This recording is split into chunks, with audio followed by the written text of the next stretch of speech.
TDP మహానాడులో చంద్రబాబు ఆసక్తికర వ్యాఖ్యలు చేశారు. పెద్ద నోట్లు రద్దు చేస్తేనే అవినీతి పరులను అడ్డుకోగలమన్నారు బాబు. ఇదే విషయాన్ని మోదీకి సూచించానన్నారు. పెద్ద నోట్లైన 500 రూపాయలు రద్దు చేయాలని, డిజిటల్ కరెన్సీని ప్రోత్సహించాలని ప్రధానిని కోరినట్లు చెప్పారు చంద్రబాబు.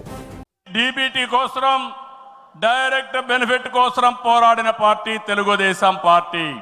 నేను డిజిటల్ కరెన్సీ రిపోర్ట్ ప్రధానమంత్రికి ఇచ్చినప్పుడు వారిని ఒకటే రిక్వెస్ట్ చేశాను.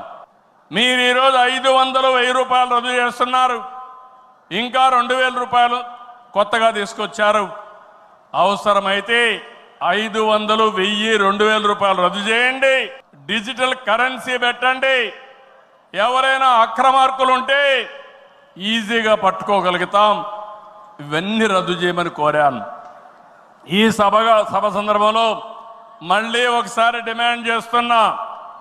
ఈరోజు అందరికీ డిజిటల్ కరెన్సీ వచ్చింది. పార్టీకి డొనేషన్ ఇవ్వాలన్నా ఒకప్పుడంతా లిస్ట్ అంతా ఇచ్చి చదివేవాళ్ళం. ఇప్పుడు నేరుగా మీ ఫోన్ ద్వారా పార్టీ అకౌంట్లోకి డబ్బులు చెల్లించే పరిస్థితికి వచ్చారంటే ఈ 500, 1000, 2000 రూపాయల అవసరం లేదు. రాజకీయాల్లో డబ్బులు పంచే అవసరం ఉండకూడదు. ప్రజా సేవే పరమావిధిగా చేసుకుని మనం పనిచేస్తే ప్రజలు మనకు ఓట్లేస్తారని చెప్పి కూడా నేను మీకు తెలియజేస్తున్నా. మీరు నాతో ఏకీభవిస్తున్నామంటే అన్ని పెద్ద నోట్లన్నీ రద్దు చేయాలని గట్టిగా చప్పట్లు కొట్టి హర్షాన్ని, ఆమోదాన్ని తెలియజేయండి.